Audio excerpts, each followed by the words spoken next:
Magic BD, Dr. BD for you. Yeah, we have here a case that it is a 23 years old prima gravida, 29 weeks of gestation, and she has like sudden onset of severe shortness of breath. And she woke up today with fluttering sensation on her chest.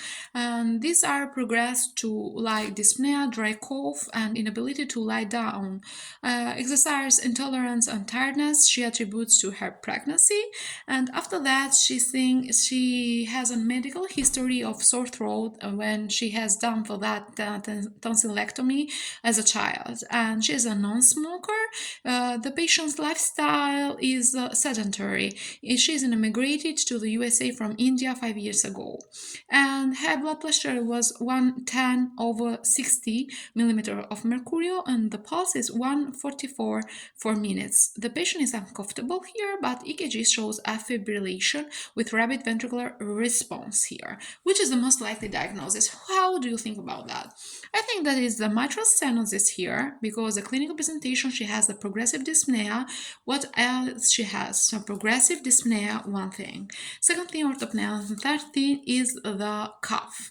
And all these things may cause the pulmonary edema with rapid decompensation due to development of new fibrillation and rapid ventricular response. So what happens? Happens that these stenosis of mitral can cause the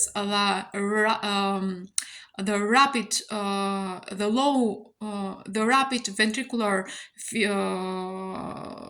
beats. So for this it has like more than, is tachycardic more than 100, because the time of feeling diastolic in the left ventricle is less now, and the time of contraction is short less, so it beats a lot off, and is a high time of contraction, and time of feeling is short. And for that, the blood goes from the left ventricle to the left atrium, and it causes for the stenosis, and it causes what else? It causes like fibrillation, and increases the mitral gradient pressure on the left atrium. The left atrium becomes enlarged now, and it causes AFib. So for this, it has tachycardia with high pulses. It has pulmonary congestion.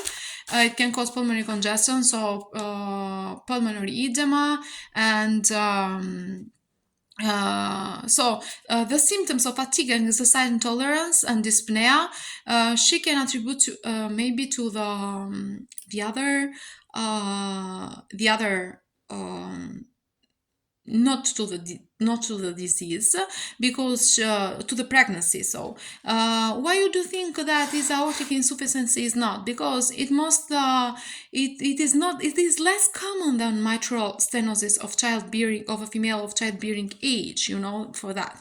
And why is not constrictive pericarditis? Because the predominant right heart failure, it should be, she can have a right ventricular heart failure with high pressure of jugular vein pressure and hepatomegaly, ascites, and peripheral edema, things that she doesn't have it. And these symptoms will increase during pregnancy due to hypervolemia.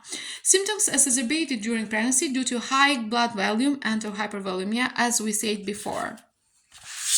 What else? Why this patient doesn't have hypertrophic cardiomyopathy? Because this is an autosomal dominant disorder of cardiac sarcomere that is characterized by asymmetric left ventricular hypertrophy, LVH, and the symptoms are dynamic left ventricular outflow tract and LVOT, obstruction and hydration and hypovolemia. Hypovolemia and pregnancy reduce the symptoms attributed to LVOT obstruction.